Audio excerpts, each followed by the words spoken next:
उन्होंने कहा कि देश में दो शहजादे हैं, एक दिल्ली में है, एक आपके बारे में कहा। अब देखिए, प्रधानमंत्री जी हैं, कुछ भी बोल सकते हैं।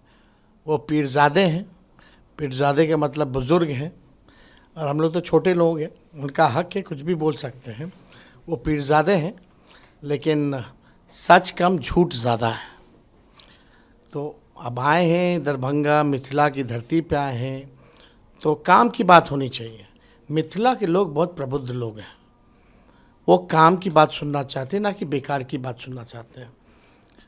झंझारपुर हो, मधुबनी हो, दरभंगा हो, लगातार एनडीए के सांसद, केंद्र में उनकी सरकार, या और बिहार में उनकी 17 साल से सरकार, लेकिन यहाँ के लोगों के लिए उन्होंने कुछ नहीं किया।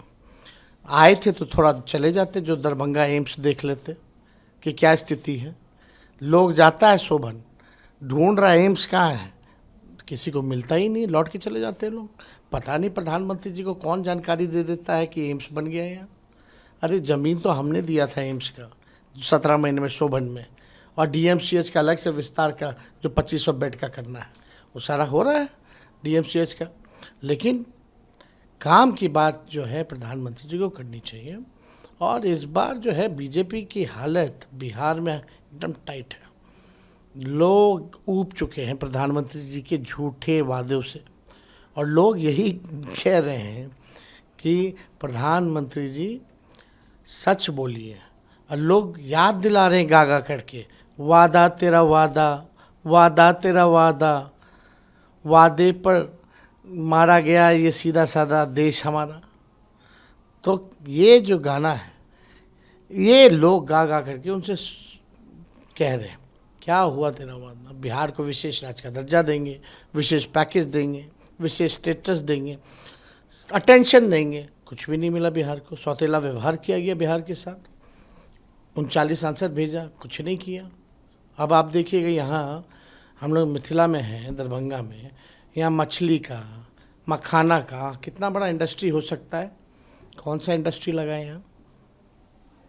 यहाँ का मखाना जाता है बाहर, जो यहाँ के किसान को सही मूल्य नहीं मिल पाता, लेकिन वही पैकेट में रैप करके 400-500 रुपया 100 ग्राम मिलता है, इतना महंगा। लेकिन हमारे किसानों को क्या मिलता है?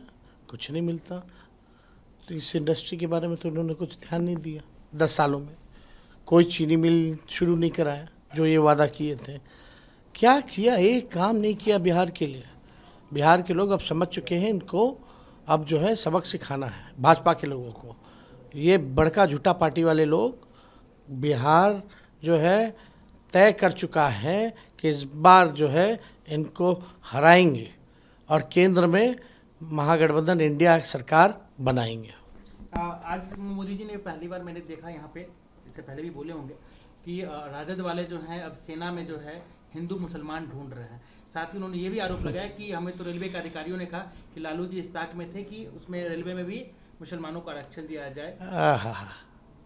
ये प्रबुद्ध लोगों की जगह है, गंगा जमुनी तहजीब को मानने वाले लोगों की जगह है। आरक्षण की बात करते प्रधानमंत्री जी, आप आरक्षण समाप्त करें निजीकरण करके। सारे संस्थानों में आपने निजीकरण कर दिया तो ऑटोमेटिकली आरक्षण खत्म हो गया। और आप बात कर रहे हैं आरक्षण की, सबसे पहले कर्पूरी ठाकुर जी ने आरक्षण दिया था। जो भी समाज पिछड़ापन था, चाहे कोई धर्म के हो, हिंदू में हो, मुसलमान में हो, कोई धर्म हो, जो भी जात पिछड़े थे उसको कर्पूरी जी ने सबसे पहले आरक्षण दिया। अब जदयू के लोग क्यों चुप हैं? क्या जदयू के लोग सहमत हैं इस बात से? क्यों चुप्पी साध रखी है? जदयू के लोगों को बोलना चाहिए। और हम लोगों ने जो 75% जाति आधारित गणना करा करके आरक्षण की सीमा बढ़ाया, उसके बाद हम लोगों ने कैबिनेट में, हमारी सरकार ने 17 महीने में हम लोगों ने पीएम को भेजा कि इसको शेड्यूल लाइन में करो। क्यों नहीं किया शेड्यूल लाइन में? और यहाँ आकर के कथनी कुछ करनी कुछ, ये झूठ अब चलने वाला नहीं है, बिहार बर्दाश्त नहीं करेगा। तो अगर वो झूठ बोल रहे हैं तो आप क्या कमिटमेंट करते हैं कि मिथिलांचल का जो एम्स का मुद्दा आप भी एम्स का है, टर्मिनल आप देख लीजिए क्या हालत है, एयरफेयर की कीमतें देख लीजिए। प्रधानमंत्री जी बोलते थे देश में सबसे कीमती अगर टिकट है तो दरभंगा का है। बोलते थे हवाई जहाज वाले को, हवाई चप्पल वाले को भी हवाई जहाज में घुमाएंगे। कहाँ गया?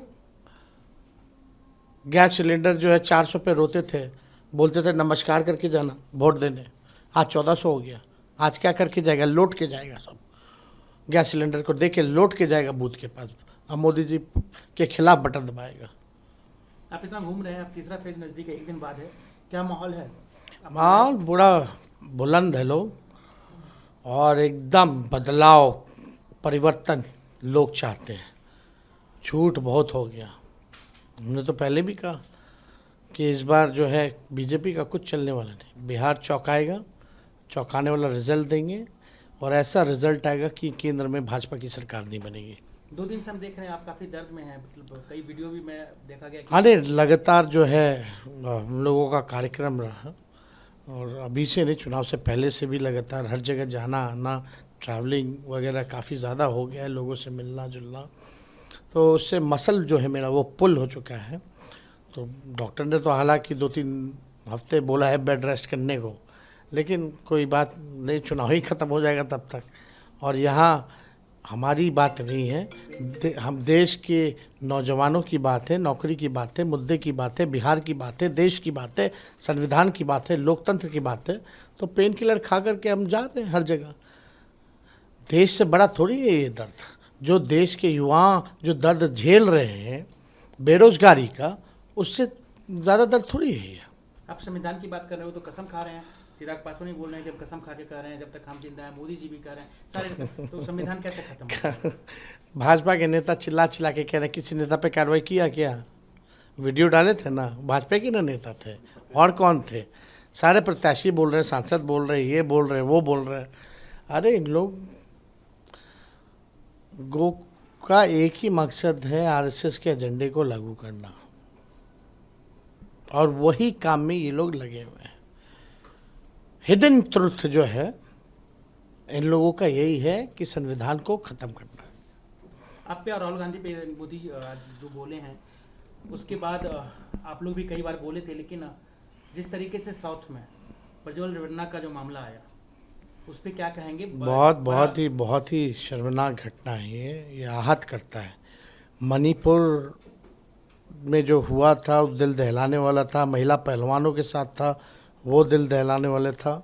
और ये जो घटना है, लगभग 3000 हमारी बहनों के साथ शोषण किया गया, बीजेपी के लोगों, एनडीए के सांसद ने इस तरह का घिनौना काम किया, और उनका चुनाव करवा दिया गया 26 को, और उसके बाद विदेश भाग गए। वो चौकीदार हैं, अच्छे हैं, देश की जनता सबक सिखाएगी। रेवन्ना तो जर्मनी भाग गए, लेकिन कहा जा रहा है आज उनके पिता को गिरफ्तार कर लिया गया है। अब जो भी बात है भाई, कौन क्या किया, भाग गया, कौन कौन भागा है विदेश, कोई लेके आए क्या किसी को मोदी जी? बहुत डंका ना बज रहा है दुनिया में, किसी को उठा के लाएं क्या? अपने ही नागरिक जो गलत काम करके गया, भ्रष्टाचारी है, बलात्कारी है, सब देश छोड़ करके भाग गया, अब मस्त जिंदगी विदेश में जी रहा है, आई कहते हैं इनका डंका बज रहा है। किसी को लाएं क्या ये?